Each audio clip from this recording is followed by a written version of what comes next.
आज हम प्रश्नावली 6.2 करने से पहले कुछ नियम समझेंगे। समांतर रेखाएं और तिर्यक रेखा।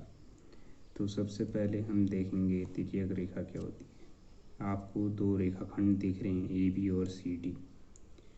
इस रेखाखंड को एक तिरछी रेखा आपको दिख रही है, तिरछी रेखा एल, ये जिसको हम तिर्यक रेखा भी कहते हैं। अब ये जो दो रेखाएं हैं, ये कैसी रेखाएं हैं? असमांतर। आपको पैरेलल नहीं दिखी। समांतर रेखाएं क्या होती हैं? दो सीधी रेखाएं जिनके बीच में उचित दूरी होती है, बराबर दूरी, जैसा कि आपको यहाँ पे दिखाई दे रहा है। ए बी और सी डी समांतर दिख रही। तिरछी रेखा एल, ये तो ठीक ही है। तो पहले इसको समझेंगे कि जब दो रेखाएं, रेखाखंड आपको दिख रहा है ए बी सी डी, और ये दोनों समांतर नहीं हैं और तिरछी रेखा इसको काट रही है, ये तिरछी रेखा ऐसे काटे, ऐसे काटे, तिरछी पड़ी होनी चाहिए उन दो रेखाओं पे, ये आपको पता होना चाहिए। दो या दो से अधिक, कितनी भी, एक रेखा और हो सकती है, कितनी भी हो सकती हैं। तो कहने वाला ऐसी रेखा जो दो या दो से अधिक रेखाओं को भिन्न भिन्न बिंदुओं पर क्या करती है? प्रतिच्छेद करती है, तो एक तिर्यक रेखा कहलाती है। ये भिन्न भिन्न बिंदुओं पर कर रही है दो या दो से अधिक रेखाओं को। अब होता क्या है इस स्थिति में? जो ये आपको कोण एक दिख रहा है, दो दिख रहा है, 7 और 8, ये बाह्य कोण कहलाते हैं। एक्सटीरियर, बाहर को बने हुए कोण हैं, और अंदर को बने हुए 3, 4, 5, 6, ये कैसे कोण हैं? अंतः कोण है।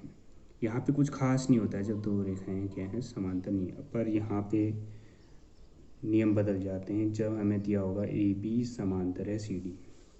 कहने का मतलब ऐसा लिखा होगा, ए बी समांतर को ऐसे डिनोट करते हैं, तो खड़ी लाइनें होंगी पैरेलल समांतर रेखाएं। ए बी समांतर सी डी, ऐसा दिख रहा है चित्र में आपको, दोनों समांतर। और ये तिर्यक रेखा आपको क्या कर रही है?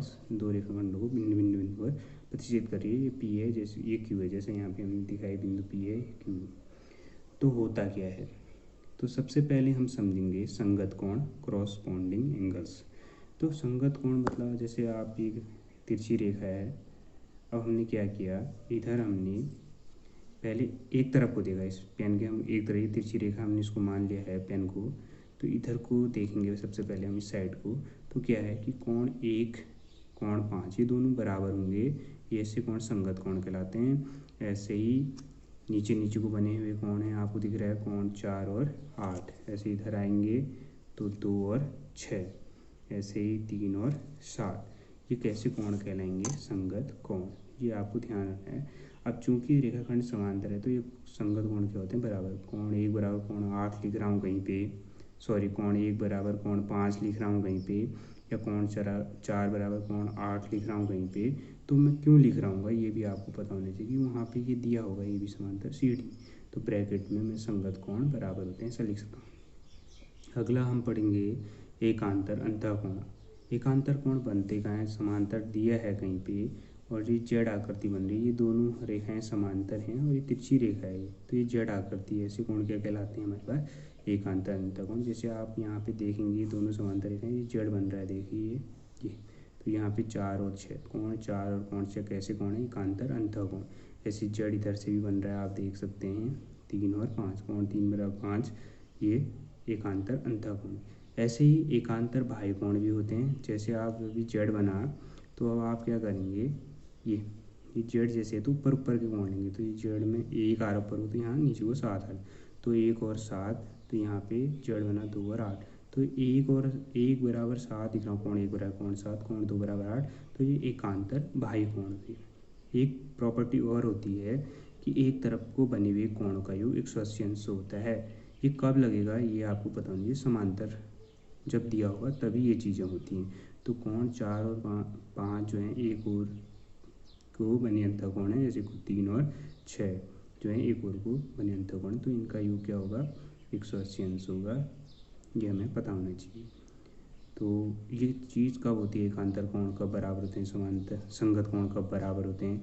तिर्यक रेखा की एक और बने अंतःकोण का योग 180 अंश कब होता है? जब हमारे पास ए बी समांतर सी डी दिया हो, या ए बी समांतर सी डी नहीं दिया है और हमें लाना है, तो फिर क्या होना चाहिए? ये चीज़ें बराबर में, एकांतर कोण बराबर दिख रहा हो, संगत कोण बराबर दिख गया, एक तरफ के अंतःकोण क्या है, उनका योग 180 ऐसा है, तो हम कह सकते हैं कि ये तभी संभव है जब क्या होगा? ए बी समांतर सी डी।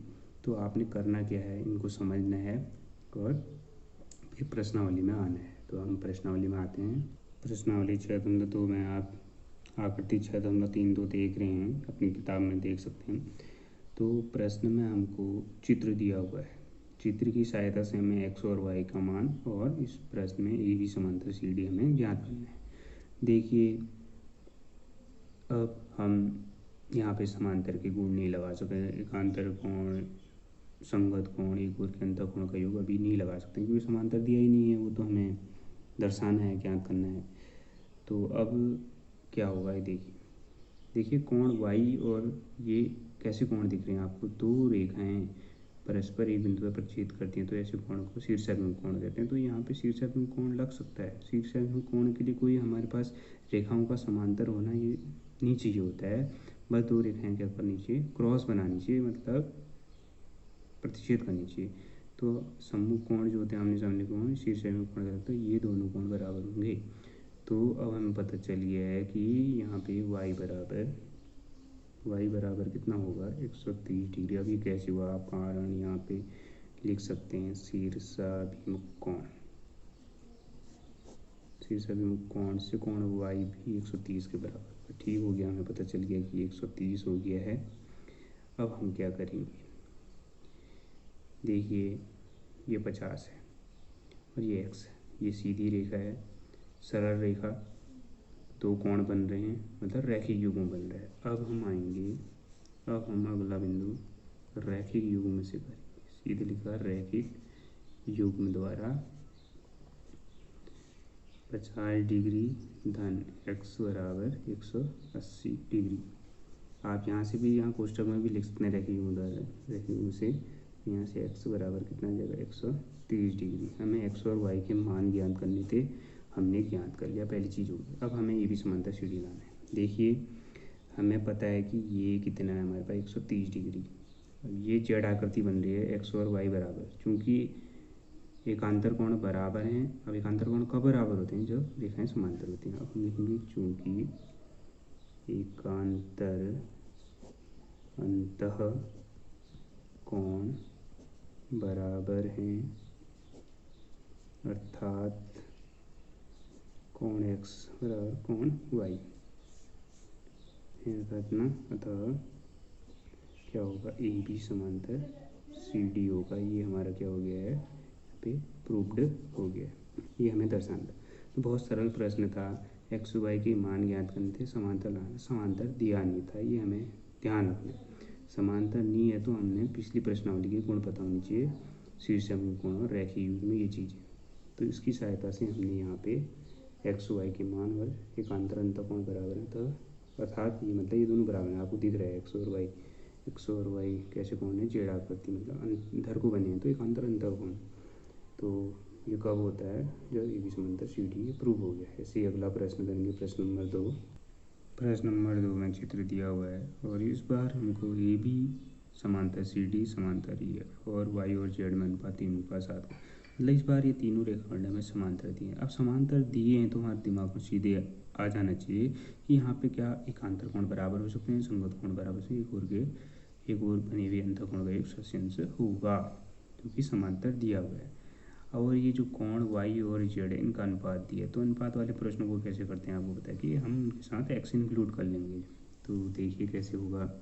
तो सबसे पहले हम यहाँ पे जो y है वो 3x हो जाएगा, ये मान लिया, और z हमारा हो जाएगा 7x। अब आप कंफ्यूज हो जाएंगे क्योंकि प्रश्न में पहले से x y z और हमने माना भी x में है, जैसे 3x माना है तो हम इसको अलग कर लेंगे, इसको कुछ और मान लेते हैं, इसको हम p कर लेते हैं। तो ये ध्यान रखना है, जो हम चर राशि ले रहे हैं इसके साथ वो कहीं दिखनी नहीं चाहिए, तो हमने इसको हट के मान लिया y = 3p और z = 7p, इतना हमें आ गया।